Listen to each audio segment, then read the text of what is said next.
विद्रोही हा शब्द अन्यायाविरुद्ध जो आवाज उठवतो, असत्याविरुद्ध सत्य घेऊन जो उभा राहतो आणि शोषण आणि दमनाच्या विरुद्ध ठाम भूमिका घेतो, अशा व्यक्तीला इतिहासात नेहमीच विद्रोही म्हटलं गेलं आहे. आणि म्हणून जगद्गुरु तुकाराम महाराजांची हीच भूमिका घेऊन विद्रोही साहित्य संमेलन उभं आहे. आपल्याला कल्पना आहे की अंमळनेरमध्ये याच दरम्यान 2 साहित्य संमेलनं होत आहेत.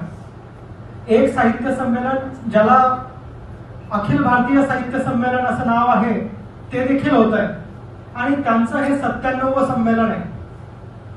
सुमारे 100 वर्षापूर्वी पुण्यामध्ये जेव्हा पहिलं साहित्य संमेलन जे ग्रंथकार सभा नावाने घेतलं जात होतं, त्या पहिल्या संमेलनाचं निमंत्रण महात्मा ज्योतिराव फुले यांना गेलं. त्यावेळी महात्मा ज्योतिराव फुलेंनी या सभेला एक पत्र पाठवलं होतं आणि त्या पत्रात महात्मा फुले घालमोड्या दादा असा उल्लेख करून असं म्हणतात की तुमच्या सभांमध्ये, तुमच्या पुस्तकांमध्ये आणि तुमच्या चर्चांमध्ये सर्वसामान्य शेतकरी कष्टकऱ्याचा विचार नाही आणि म्हणून तुमचा आणि आमचा मेळ बसत नाही. फुले असं म्हणतात की उंटावरून शेळ्या हाकणाऱ्यांचं हे संमेलन आहे आणि म्हणून या संमेलनाला जायला नकार देताना फुलेंनी अशी अपेक्षा व्यक्त केली होती की जेव्हा हा समाज शिकेल त्यावेळी स्वतःच्या सन्मानाची आणि स्वतःच्या स्वाभिमानाची संमेलनं तो स्वतः भरवेल. विद्रोही साहित्य संमेलन महात्मा फुलेंच्या या पत्राला वैचारिक पाया मानून उभा आहे आणि त्याच आधारावर हे संमेलन 1999 पासून महाराष्ट्रात होत आलेलं आहे. मला सांगायला आनंद वाटतो की हे संमेलन यंदाचं अंमळनेर, जी साने गुरुजींची कर्मभूमी आहे, या साने गुरुजींच्या कर्मभूमीत हे संमेलन होत आहे आणि म्हणून या संमेलनामध्ये साने गुरुजींची एक गाजलेली प्रार्थना जी आपल्या सगळ्यांना माहिती आहे, खरा तो एकची धर्म जगाला प्रेम अर्पावे. द्वेषाचा धर्म न सांगता प्रेमाचा धर्म सांगणारी अंमळनेरची भूमी आहे आणि म्हणून प्रेम हाच खरा विद्रोह या भूमिकेतून विद्रोही साहित्य संमेलन अंमळनेरमध्ये होणार आहे. या संमेलनासाठी महाराष्ट्रातून, भारतभरातून अनेक नामवंत लेखक, साहित्यिक येणार आहेत, परंतु त्याचबरोबर जो सर्वसामान्य रसिक प्रेक्षक येणार आहे त्याच्यासाठी वैचारिक पद्धतीची एक अत्यंत चांगली मेजवानी ही अंमळनेर मधून आपल्याला पाहायला मिळेल. आणि या संदर्भातली उद्घाटक असतील किंवा काही प्रमुख अतिथी असतील त्यांची एक महत्वपूर्ण घोषणा करण्यासाठी म्हणून आजची ही पत्रकार परिषद आपण आयोजित केलेली आहे. या पत्रकार परिषदेसाठी विद्रोही साहित्य आणि संस्कृती चळवळीच्या महाराष्ट्राच्या प्रदेशाध्यक्ष आदरणीय प्राध्यापिका प्रतिमाताई परदेशी, ज्या प्रख्यात सत्यशोधक, स्त्रीवादी लेखिका म्हणून प्रसिद्ध आहेत, त्या आजच्या या प्रेस कॉन्फरन्सला संबोधित करतील अशी मी त्यांना विनंती करतो.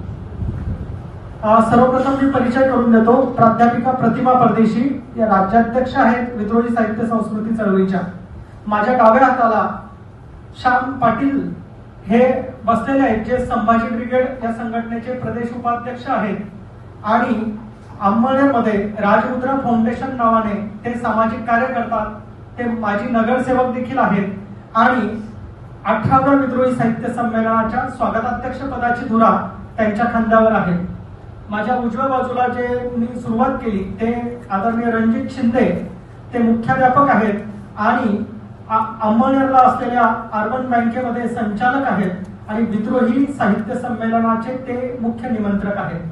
मी प्राध्यापक डॉक्टर लीलाधर पाटील उपप्राचार्य आहे आणि या 18व्या विद्रोही साहित्य संमेलनाचा मुख्य संयोजकाची जबाबदारी ही माझ्याकडे आहे. मी यानंतर प्राध्यापिका प्रतिमा परदेशी यांना विनंती करतो की त्यांनी आपल्याला संबोधित करावं. धन्यवाद पाटील सर.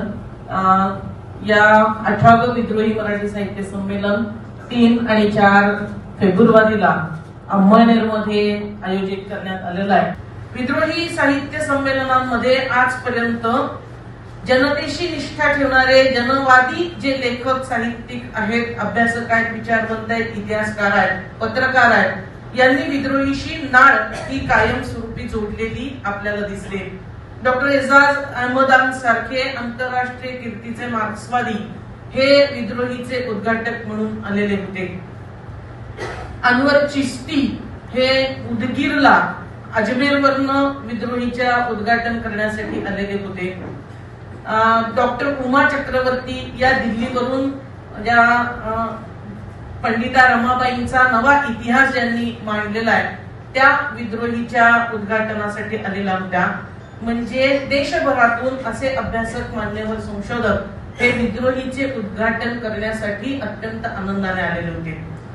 आज आम्ही विद्रोहीची ही भूमिका आपल्या या पत्रकार परिषदेच्या निमित्तानं मांडतोय की हो, 17 संमेलनांमध्ये 1999 सालापासून घेत असलेली आमची मागणी आजही कायम आहे आणि आमची ती पहिली एक कलमी मागणी अशी की अखिल भारतीय मराठी साहित्य संमेलनाला दिला जाणारा सुरुवातीला 25 लाख होता, आता तो 1 कोटी 2 कोटी आता 7 कोटी झालेला आणि एकूण इतर सगळ्यांचे मिळून 7 कोटी रुपये सरकारच्या माध्यमातून साहित्य संमेलन भरवण्यासाठी ते देत आहेत। हा जनतेचा पैसा आहे, हा तात्काळ देणं बंद करावं ही विद्रोही सांस्कृतिक चळवळीची भूमिका आहे। याचं महत्वाचं कारण संमेलन अत्यंत साध्या पद्धतीनं 2 वेळचं जेवण, नाश्ता, चहा देऊन भरवता येतात। ही 17 संमेलनं आम्ही करून दाखवलेली आहेत। 1 मूठ धान्य आणि 1 रुपया विद्रोहीसाठी जनतेमधून पैसा गोळा करणं आणि जनतेच्या या साहित्य कृतीसाठी, साहित्य व्यवहारासाठी खर्च करणं, 1ही रुपया हा सरकारी खात्यातून, सरकारी व्यक्तींकडनं न घेता हे संमेलन आजपर्यंत पार पडत आलेली आहे। सम्यक दानाची संकल्पना विद्रोहीच्या संयोजनामध्ये सातत्यानं राहिलेली आहे। आज या पत्रकार परिषदेमध्ये आम्हाला सगळ्यांना हे घोषित करताना आनंद होतोय, ज्या मुख्य कारणासाठी पत्रकार परिषद घेतलेली आहे म्हणजे आजपर्यंतचे जो विद्रोहीचा इतिहास राहिलाय त्याच पद्धतीनं आम्ही ब्राह्मणी, भांडवली, पुरुष सत्ताक मूल्य संस्कृतीच्या विरोधात, फॅसिझमच्या विरोधात, अभिव्यक्ती स्वातंत्र्यावर वाढत चालणाऱ्या हल्ल्यांच्या विरोधात, पत्रकारांची होणाऱ्या गळचेपीच्या विरोधात आम्ही सातत्यानं भूमिका घेतलेले लोक आहोत आणि म्हणून या फॅसिझमच्या विरोधात ठामपणे, निर्भीडपणे आपली भूमिका आपल्या कवितेतून सातत्यानं मांडणारे, ज्यांना हिंदीमध्ये व्यंगकवी म्हणजे ज्यांनी विरोधाभास अत्यंत चपकलपणे आपल्या कवितात पकडून त्या कवितांची रचना त्यांनी सादर केलेली आहे। देश विदेशात त्यांनी कवी संमेलनांमध्ये मोठा सहभाग घेतलेला आहे। असे संपत सरल हे विद्रोहीचे यंदाच्या वर्षी उद्घाटक म्हणून आम्ही त्यांना आमंत्रित केलंय आणि त्यांनी क्षणाचाही विलंब न करता विद्रोहाचा जागर करण्यासाठी मी अंमळनेरला येतोय असं सर्व संयोजन समितीला सांगितलंय आणि 18व्या विद्रोही मराठी साहित्य संमेलनाचे उद्घाटक म्हणून त्यांच्या नावाची घोषणा करताना आम्हाला मनापासून आनंद वाटतोय।